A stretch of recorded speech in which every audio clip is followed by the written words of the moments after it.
ठरलं तर मग मालिकेच्या 19 ऑगस्टच्या भागात सायली प्रतिमाच्या खोलीमधून पूर्णाजीकडे आलेली असते आणि खूप खुश होऊन तिथे सांगायला लागते की पूर्णाजी, तुम्हाला माहिती आहे का की मी काय पाहिलं आहे ते. म्हणजे प्रतिमा ते नाणं हातामध्ये घेऊन आठवण्याचा प्रयत्न करत होत्या. तेव्हा कल्पना विचारते की काय, मग आठवलं का तिला. तेव्हा आता सायली सांगते की त्यांना आठवलं नाही आहे, परंतु आठवण्याचा त्या प्रयत्न करत आहेत. हीच आपल्यासाठी खूप मोठी गोष्ट आहे ना. आणि असंही अश्विन भाऊजींनी सांगितलं आहे की आपण जर जबरदस्तीने प्रतिमा आत्याला आठवून देण्याचा प्रयत्न केला तर त्यांच्या मेंदूवरती ताण येऊ शकतो, परंतु त्यांनी जर स्वतःहून आठवण्याचा प्रयत्न केला तर त्यांची स्मृती लवकर परत येऊ शकते ना. तेव्हा पुन्हाची सायलीला सांगते की अगदी तसंच होऊ दे. एक तर सकाळची सुरुवात प्रतिमाच्या हातच्या रांगोळीने झाली आहे. सायली, खरंच छान बातमी दिली आहेस तू. पुन्हाजीच्या त्या वाक्यावरती सायली सांगते की हो, आणि आज तसेही आपण संध्याकाळी अंताक्षरी खेळणारच आहोत ना. देवी आईच्या मनात असेल तर आपण नक्कीच एक पाऊल पुढे जाऊयात. कल्पना सायलीवरती ठाम विश्वास ठेवून तिला सांगते की सायली, तू जे जे काही प्रयत्न करते आहेस ना ते तू कर, आणि या सगळ्यांमध्ये आम्ही तुझी साथ नक्की देऊ. तेव्हा तिघीही खूप खुश असतात. त्यांच्यामधलं बोलणं प्रियाने ऐकलेलं असतं. प्रियाचे चांगले दावेदार आणलेले असतात. घाबरलेली प्रिया आता विचार करते की इथे यांची नाणी वाजतायत आणि माझ्या डोक्यामध्ये ती अंताक्षरीची गाणी वाजतायत. लवकर काहीतरी कर प्रिया, नाहीतर या सगळ्यांमध्ये तुझा रविराज इकडे सिटी हॉस्पिटलमध्ये चौकशीसाठी आलेला असतो. त्याचा पाठलाग करत नागराज तिथे आलेला असतो. नागराजला पाहता क्षणी रविराजांना मोठा धक्काच बसतो. रविराज तिथे नागराजला विचारतात की नागराज, तू इथे कसा काय. तेव्हा नागराज सांगतो की अरे दादा, तू इथे आला आहेस ना, म्हणून मी तुझ्यासोबत इथे हॉस्पिटलमध्ये आलो. तेव्हा रविराज नागराजला विचारतात की परंतु मी इथे आलो आहे ही गोष्ट तुला कशी कळली. तेव्हा नागराज थापा मारायला लागतो. तो सांगतो की दादा, अरे तन्वीने मला सांगितलं की बाबा कुठेतरी जातात, म्हणजे आईला अजून काहीच आठवत नाही आहे. बाबांना तिची खूप काळजी वाटते, सतत एकटे एकटे राहायला लागले आहेत ते. त्यातून आता ते कुठेतरी जातात हेही कळत नाही आहे.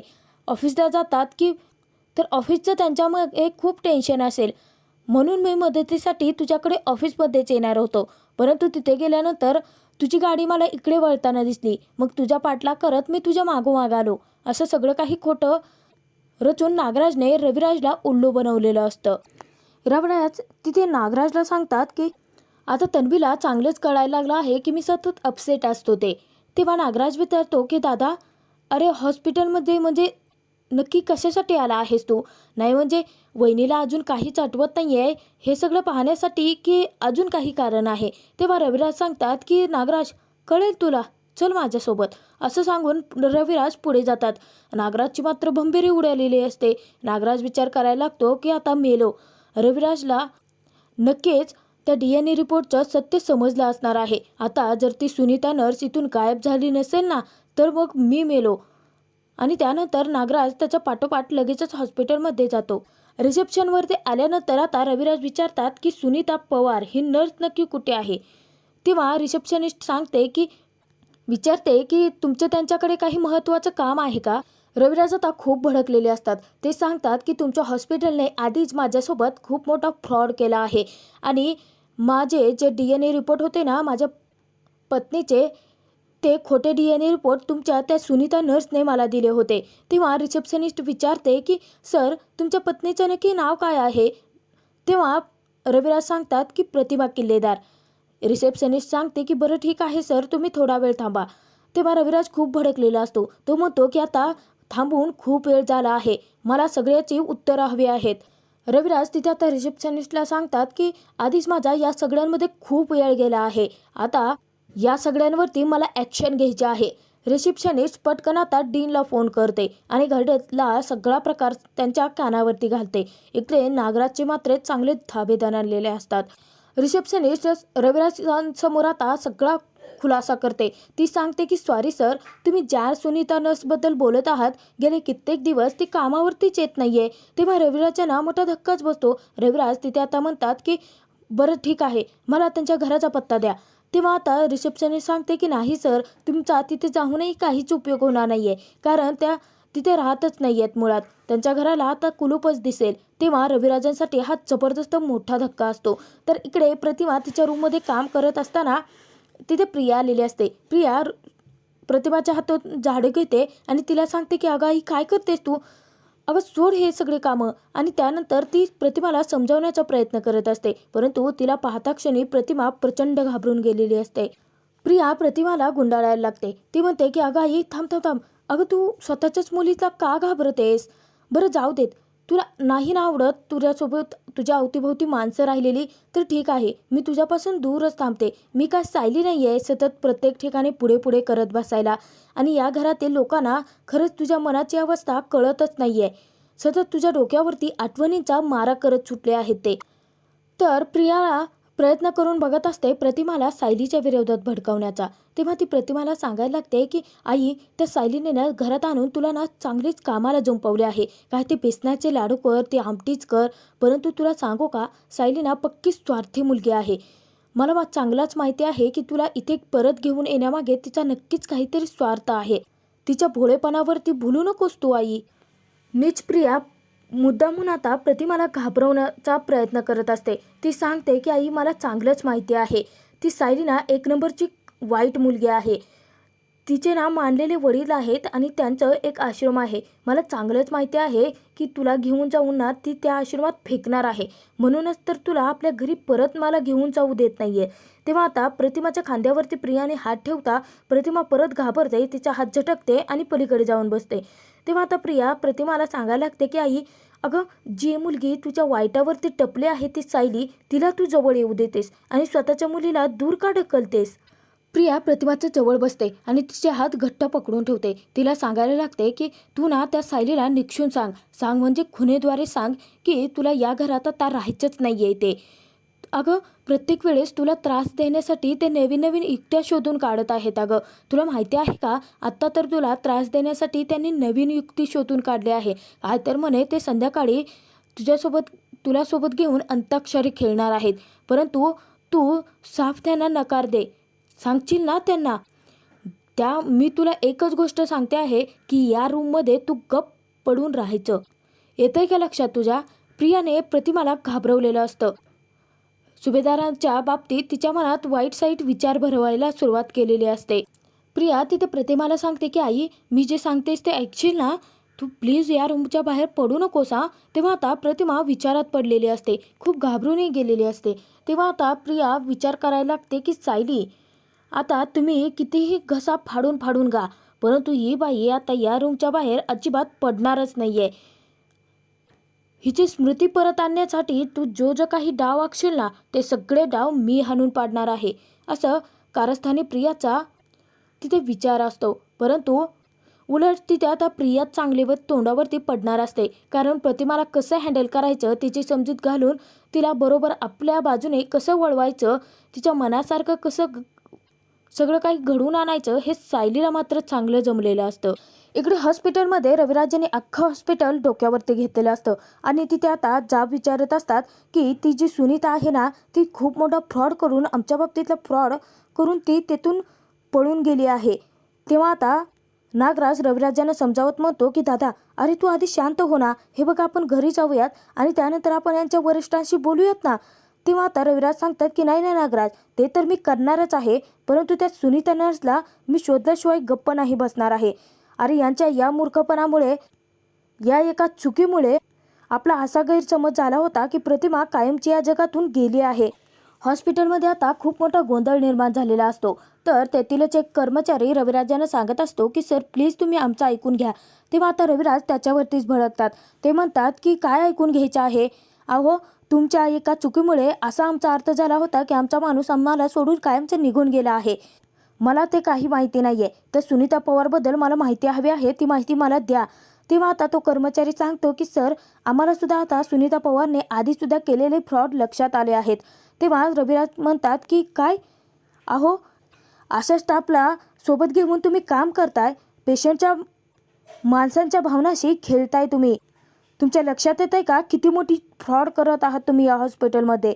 रविराज तिथे आता म्हणतात की नाही ती सुनीता पवार जी नर्स होती ना तिच्याबद्दल मला सगळी माहिती हवी आहे आणि जर तुम्हाला असं करता येत नसेल ना तर मग मी तुमच्या हॉस्पिटलवरती केस टाकेल. त्यानंतर तुमच्या हॉस्पिटल जर बंद पडलं तर त्याची जबाबदारी माझी नाही आहे, एवढं लक्षात ठेवा तुम्ही.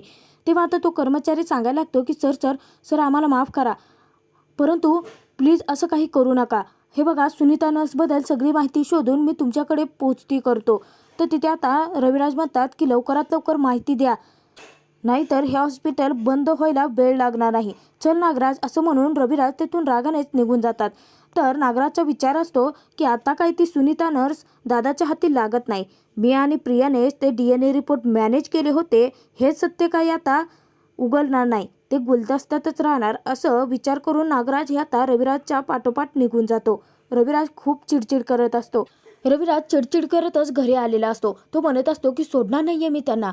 इतक्यात आता प्रताप विचारतो की रविराज, अरे काय झालं आहे, का चिडतोस एवढा? तेव्हा पटकन अर्जुन उठतो आणि रविराजांना सावरतो. तर तिथे आता रविराज सांगतात की काही नाही, ते एका केस संदर्भात नागराजची बोलत होतं ना, तेच चिडचिड होते आहे. तर लगेचच सायली रविराजांना पाणी आणून देते. तेव्हा आता प्रिया सांगते की नागराज काका, अहो तुम्ही उभे का, इथे माझ्या जागी बसा ना. आणि प्रियासुद्धा उभी असते. तर तिथे आता रविराज पाणी पितात आणि त्यानंतर पूर्णाची रविराजांना सांगते की रविराज, माझं वय झालं आहे, परंतु माणसांच्या चेहऱ्यावर ते भाव मला ओळखता येत नाहीत, असं काहीच नाहीये. नक्की काय झालं आहे? पूर्णाची तिथे आता सगळं ओळखते. ती रविराजांना सांगते की रविराज, नक्कीच काहीतरी झालं आहे की तुम्ही माझ्यापासून काहीतरी लपवत आहात. काय झालं आहे हा सांगा ना. मला वाटतंय की अर्जुनला ते सगळं काही माहिती असणार आहे. मग एकतर प्रतिमाच्या बाबतीत मी खूप हळवी झाली आहे आणि आता तुमची ही चिडचिड. तेव्हा कल्पनाही विचारते की भाऊजी सांगा ना हो, काय झालं आहे नक्की. सायली अर्जुनकडे पाहत असते, परंतु अर्जुनही गप्पच असतो. रविराज अखेर आता सत्याला वाचा फोडतातच. रविराज सांगतात की पूर्णाई, प्रतिमा जेव्हापासून परत आले आहे तेव्हापासून आम्हाला एकच प्रश्न पडतोय. रविराज तिथे आता म्हणतात की परंतु मला एक गोष्ट कळत नाहीये पूर्णाई, जर ती बॉडी आपल्या प्रतिमाची नव्हती, तो मृतदेह नव्हता आपल्या प्रतिमाचा, तर मग त्या मृतदेहाशी तन्वीचे DNA रिपोर्ट मॅच कशी काय झाले? सगळ्यांनाच आता खूप मोठा प्रश्न पडलेला असतो. सगळेच जण धक्क्यात असतात. तेव्हा अश्विन तिथे विचारतो की मग मग काय झालं, कळाली का तुला बॉडी कोणाची आहे ते? तेव्हा आता रविराज सांगतात की नाही ना, आणि जेव्हा आम्ही चौकशीला गेलो होतो तेव्हा कळालं की ती सुनीता नर्स जी होती ना, जिने रिपोर्ट दिले होते, ती फ्रॉड निघाली आणि आता तर काय पळूनच गेली आहे ती.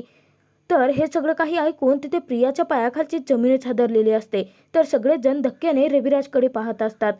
रविराज खूप भडकलेला असतो. तेव्हा अर्जुन त्याच्या खांद्यावरती हात ठेवून त्याला शांत करण्याचा प्रयत्न करत असतो. तर तिथे प्रतापही आता रविराजांना सांगतो की अरे रविराज, तू शांत हो बरं, जास्त विचार नको करूस. पुन्हा आजी सुद्धा म्हणायला लागते की रविराज, अहो तन्वीचा DNA त्या बॉडीशी मॅच झाला, ते विचित्रच आहे, परंतु या सगळ्याचा तुम्ही स्वतःला का त्रास करून घेत आहात? तेव्हा रविराज म्हणतात की असं कसं चालेल पूर्णाई, ती बॉडी नक्की कोणाची होती याचा शोध घ्यायला नकोय का आपण? रविराजांना उलट आता पूर्णाची प्रोत्साहन द्यायचे सोडून त्यांनाच सांगायला लागते की हे बघा रविराज, आता ती बाई कोणी का असते ना, परंतु आपल्यासाठी आनंदाची ही गोष्ट आहे की आपली प्रतिमा आपल्याला मिळाली आहे. तेव्हा आता अर्जुन म्हणतो की अगं पूर्णाची, परंतु त्या बाईचा DNA रिपोर्ट आपल्या तन्वीशी मॅच झाला, हे आपल्याला शोधून काढावंच लागेल ना. तेव्हा आता पूर्णाची म्हणते की परंतु अर्जुन, अरे रविराज काय सांगतायत ते तरी लक्षात घे. त्यांनी सांगितलं ना ती बाई, ती जी नर्स होती ती फ्रॉड होती म्हणून. मग तिने एकतर पैशांसाठी केलं असेल, नाहीतर त्याच्यामागे दुसरं काहीतरी कारण असेल. त्या नर्स बीरचा शोध आपण कशाला घेत बसायचा आहे, आणि तिला मिळायची ती शिक्षा मिळणारच आहे ना. मग आपण आता प्रतिमा आल्याचा आनंद का बिघडवून घेतोय रविराज? तेव्हा इतक्यात नागराज म्हणतो की करेक्ट आहे, पूर्णाई जे म्हणते आहे ते अगदी बरोबर आहे. तर तिथे प्रियाही लगेच नागराजच्या साथ द्यायला लागते आणि रविराजांना सांगते की बाबा, अहो आजी म्हणते आहे तेही बरोबर आहे ना, आता आपली आई परत आली आहे ना, मग आपण तर आनंदी राहायला पाहिजे. परंतु अर्जुनच्या मनात माजलेलं प्रश्नांचं काहूर काही केल्यास शांतच होत नसतं, कारण त्याला त्याच्या प्रश्नांची उत्तरं हवी असतात. तर तिथे आता पुन्हा आजी रविराजांना सांगते की रविराज, अहो उलट आपण त्या बेवारसी मृतदेहावरती अंत्यसंस्कार केले आहेत ना, ते आपल्यासाठी पुण्याचं काम आहे. कदाचित तेच पुण्याचं काम केल्यामुळे आपली प्रतिमा आपल्याला परत मिळाली असेल तर. सगळ्याच जणांना आता पुन्हा आजीचं म्हणणं पटलेलं असतं. प्रताप तिथे आता म्हणतो की अरे रविराज, आपल्याला हे सगळं शोधत बसण्यापेक्षा प्रतिमाची स्मृती परत कशी आणता येईल याकडे लक्ष द्यावं लागेल. तेव्हा आता रविराजांना सगळ्यांचंच म्हणणं पटत चाललेलं असतं. तर तिथे आता नागराज प्रिया या सगळ्यातून सुटतायत हा विचार करून तेही खुश असतात. तर सुमन आता नागराजला तिथे रविराजांना सांगायला लागते की भाऊजी तुम्हाला माहिती आहे का, अहो प्रतिमा वहिनीची स्मृती परत आणण्यासाठी सायलीने खूप छान कल्पना काढली आहे. तेव्हा नागराज म्हणतो की अगं मग जाताना रस्त्यात सांग ना मला. तेव्हा आता सायली म्हणते की नागराज काका असे काय करताय, काकूंना राहू देत नाही ते. तर तिथे आता सायली सांगते की आम्ही ना आज अंताक्षरीचा खेळ खेळणार आहोत, असू देत ना आमच्यासोबत. तेव्हा नागराज म्हणतो की नाही नाही, मग ही ना इथे नसलेलीच बरे आहे. ही जर गायला लागली ना तर शेजारपाजारचे सुद्धा लोक कानात बोळे घालून बसतात. त्यावरती आता सगळेच जण खदखदून हसत असतात, सगळेजण खूप खुश असतात. तर नागराज सुमन दोघे आता तिथून निघून जातात. इकडे महिपतने कोणत्या तरी नेत्याला फोन केलेला असतो आणि त्याला सांगतो की साहेब आता त्या आश्रमाच्या जागेवरती जो स्टे आणला आहे ते हटवण्याचं काम तुमचं आहे ना. आता त्या वकिलाने नको तिथे जास्त आगाऊपणा केला आहे, ते सगळं आता तुम्ही बघायला पाहिजे ना. आणि साहेब तुम्ही जर आता ती जागा आम्हाला परत मिळवून दिली, तो स्टे हटवला ना, तर तुम्हाला शब्द देतो मी की तुमच्या जावयाला त्या रिसॉर्टच्या पार्टनरशिपमध्ये घेईन ना मी. तेव्हा आता महिपत फोन ठेवतो. तर साक्षी त्याला म्हणते की काय करताय अण्णा, तुम्ही त्या आता नेत्यासाठी त्याच्या जावयाला पार्टनरशिप देणार आहात का. तेव्हा महिपत सांगतो की अगं डोक्याने विचार कर ना जरा, इथे घोडं मैदान आडलं आहे ना, गाढवाचे पाय तर धरावेच लागणार आहेत आपल्याला. साक्षी तिथे आता सांगते की तुम्ही जर या केसमध्ये नेत्याबित्याला जर इन्व्हॉल्व करायला लागलात ना अण्णा, त्या अर्जुनचं लक्ष पुन्हा इकडे लागेल. तेव्हा महिपत सांगतो की लागू दे ना, काय घेणं देणं आहे आपल्याला, आपलं आपण बघूया, पुढे बघूयात ना त्या अर्जुनचं काय करायचं आहे ते. इतक्यात आता धापा टाकत नागराज आलेला असतो. महिपत त्याला बसवतो आणि साक्षीला ग्लास भरण्यासाठी सांगतो. तेव्हा आता नागराज सांगतो की महिपत तुला माहिती नाही आहे ती बॉडी नक्की कोणाची आहे याचा शोध घेण्यासाठी माझा दादा पेटलाय तिथे. तो म्हणतोय की ती सुनीता नर्सला शोधल्याशिवाय शांत नाही बसणार आहे. तूच सांग की या प्रकरणामध्ये आता मी नक्की काय करायचं आहे.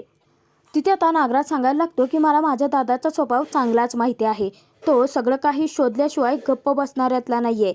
यावेळी त्या अन्नपूर्णेने त्याला गप्प बसवले खरं, परंतु अर्जुन आणि माझा दादा दोघे आता खूप डेंजरस माणसं आहेत ना. आणि त्यात ती माझी प्रतिमा वहिनी, तिला जर सगळं काही आठवलं ना तर मग संपलं सगळं. महिपत तिथे आता म्हणतो की नागराज शेठ आता एकच पर्याय उरला आहे. आता तुम्ही तुमच्या दादाला, त्या रविराज किल्लेदाराला जी खोटी बॉडी समोर आणून दाखवली होती ना, तेच रूपांतर आता सत्यात करा. तुमची जी वहिनी आहे ना प्रतिमा वहिनी, तिला उडवून टाका, करा ॲक्सिडेंट आणि कायमची संपवा तिला. म्हणजे कसं तो अर्जुन आणि रविराज किल्लेदार सत्य उडकून काढायच्या मार्गालाच लागणार नाहीत. तेव्हा साक्षी चिडते आणि महिपतला म्हणायला लागते की अण्णा झालं का तुमचा विचार करून. अहो कोणतीही परिस्थिती आली, काहीही झालं तरी तुमच्याकडे एकच सोल्युशन कसं असतं हो, काही झालं तरी खून करा.